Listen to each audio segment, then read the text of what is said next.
a meeting with the president a couple of weeks ago, as we all saw. There were some issues afterward that he came out and he said, well, you know, I might be able to work with them on a couple of different things. Where do you see that coming, the results of that meeting? The meeting was interesting. By the way, I thought Congressman Paul Ryan did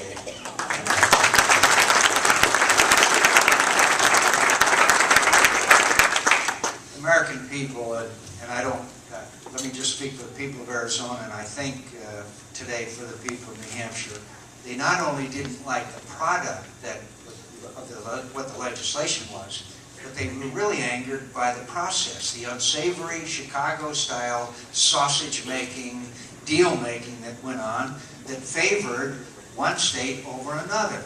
And I was particularly angered, well, you know about the Cornhusker kickback and the Louisiana Purchase and the Gatorade, and you know, and that's why I brought it up to the president. Now, as you know, the president's response was, "Well, the campaign's over, John."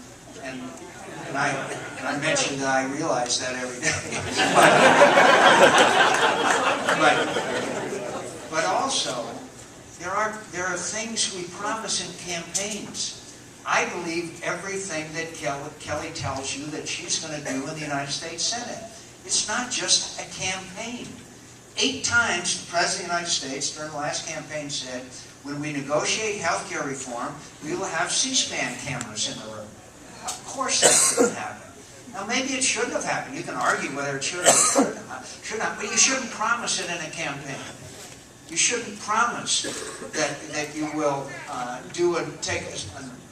never support 51 votes to be a deciding number in the United States Senate on legislation. He said it was against the beliefs of our founding fathers. Now he's pushing for 51 votes to decide the so-called reconciliation.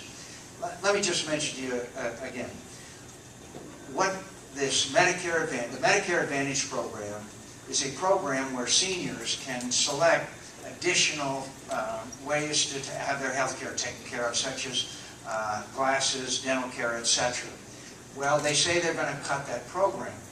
The senator from Florida, also named Nelson, not the Cornhusker kickback Nelson, the Gatorade Nelson, got a provision put in that because of where people live in Florida, 800,000 of the seniors in Florida on Medicare Advantage would be exempted from any cuts. There's 330,000 enrollees in Medicare Advantage in my state of Arizona. That's wrong for them. That's wrong. And I think it's unconstitutional, by the way, to affect one state, citizens in one state, to the advantage over another. And the list went on and on. And so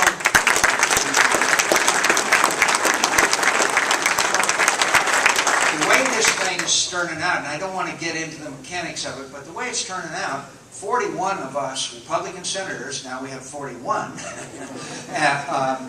we signed a letter that said we will oppose any change. In other words, any change. So if they say they're going to try to fix the Cornhusker kickback and all these special deals that they cut, including big good deals for the unions, we're going to say no. We're going to say no because we don't believe in the process. And so it'll be very interesting to see if they can convince the House members that are opposed to the bill that want these things fixed, how they're going to convince them they're going to fix it. Because 41 of us aren't going to fix anything on reconciliation because we don't think it should be done with 51 votes. We think it should be done with 51.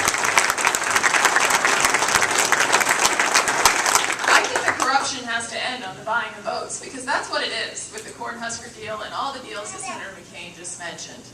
And, you know, that's what's got to end in Washington.